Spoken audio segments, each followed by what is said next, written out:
Like and subscribe might be a simple click for you, but it will lead to a transformational change of our channel. Support us to achieve 5 million subscribers by year 2028.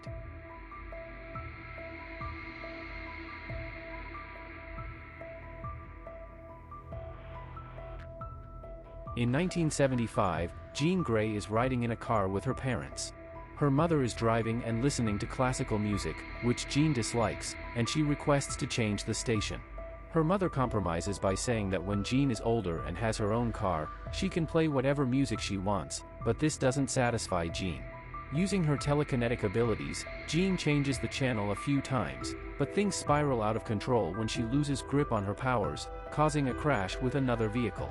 At the hospital, it is disclosed that Jean's parents have died, and Charles Xavier arrives to take her to his school. Jean, feeling responsible for her parents' death, is consoled by Charles, who tells her that she can use her powers for either good or evil. The decision lies with her, but if she chooses the path of good, Charles will guide her. Initially hesitant to join the school, fearing she might break things, Jean is reassured by Charles that he will help her control her powers. In 1992, Charles Xavier is contacted by the president for assistance in rescuing astronauts from the Endeavour space shuttle, which has been severely damaged by solar flare-like energy. Hank is initially doubtful, believing his jet cannot reach such high altitudes, but he agrees to help. The X-Men are summoned for the mission, and Jean inquires if Mystique is willing to go. Mystique confirms, saying that if anything goes wrong, they will turn back. Meanwhile, Charles uses Cerebro to connect with the NASA space station, assuring them that help is on the way. Kurt and Peter safely retrieve the astronauts and bring them to their jet, but the astronauts reveal that their commander is still inside the shuttle. Raven suggests leaving without him, but Charles insists on rescuing him, believing Jean can hold the shuttle together long enough. As the solar flare approaches rapidly, Jean and Kurt rush to save the commander. Kurt takes the commander back to the jet, but Jean is hit by the solar flare, absorbing all its energy. After the shuttle explodes, everyone assumes Jean has perished, but Kurt brings her back to the jet, discovering she has survived the blast. The team returns to Earth, welcomed by a cheering crowd. Charles commends the heroes and expresses his pride in them. He then asks Hank to check Jean for any medical issues. Raven and Charles head to his office, where they argue about the dangers he exposes the team to, which Raven deems unnecessary. However, Charles believes he is working to create a positive image for mutants and cares for them just as much as she does. When Hank examines Jean's vitals, he tells her she is perfectly normal, but Jean reads his thoughts and asks him to reveal what's truly wrong. He admits that absorbing the flare has significantly boosted her psychic abilities.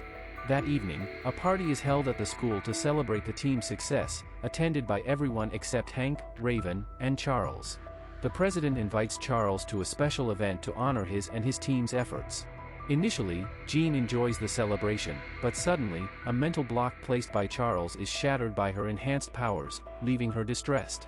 Unable to control or cope with it, she lashes out at the other mutants present. Charles senses this and rushes home to find Jean unconscious in her bed. He tries to enter her mind, but her powers block him, so he uses Cerebro to connect with her. He explains to Raven and Hank about the walls he erected in Jean's mind to shield her from her childhood trauma, which are now crumbling.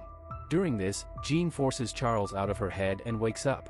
Scott tries to comfort Jean and prevent her from visiting her father, but she puts him to sleep and leaves immediately. Charles states that Jean is experiencing both anger and desire simultaneously and that they need to stop her from meeting her father, as it's detrimental for her. Jean travels to her hometown and finds her father alive. Initially, she is overjoyed to see him, but when she learns he never searched for her and abandoned her, she becomes very upset. When she asks him the reason for her suffering, her father lets her into his mind to see everything, which upsets her further. Charles and his team arrive searching for Jean, trying to persuade her to come with them, but she refuses, furious that Charles hid the truth from her. The police arrive, and Jean once again loses control, injuring others. Despite several attempts to calm her, Raven tries to reassure her, but Jean accidentally kills her. Overcome with guilt, Jean flies away, and Hank mourns Raven's death. They return to the school and give Raven a proper burial. The students at the school believe Jean has turned evil and killed Raven, but Scott tells them she is just struggling to control herself and isn't inherently bad. When Charles approaches Hank to comfort him, Hank blames Charles for Raven's death. He demands Charles admit he was wrong about protecting Jean from the truth and wishes they had never followed him. Back in Jean's hometown, two aliens disguised as humans arrive, asking Jean's father about her whereabouts. Jean travels to Genosha Island, a sanctuary for mutant refugees, seeking help from Eric Lenscher, also known as Magneto. She asks Eric about controlling her powers and hurting others, but their conversation is interrupted by US military soldiers searching for Jean to arrest her. Eric tells Jean to stay inside and informs the chief she never came to the island. Jean unexpectedly reveals herself and attempts to destroy the military helicopters and kill the soldiers. Eric uses his powers to save their lives and orders them to retreat.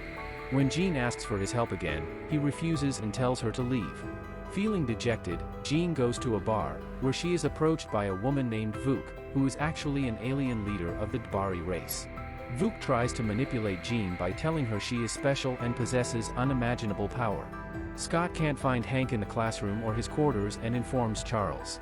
Meanwhile, Hank takes the X-Men jet to Genosha Island to ask Eric for help in finding Jean. Eric initially refuses, but when Hank tells him about Raven's death, Eric vows to kill Jean if he finds her.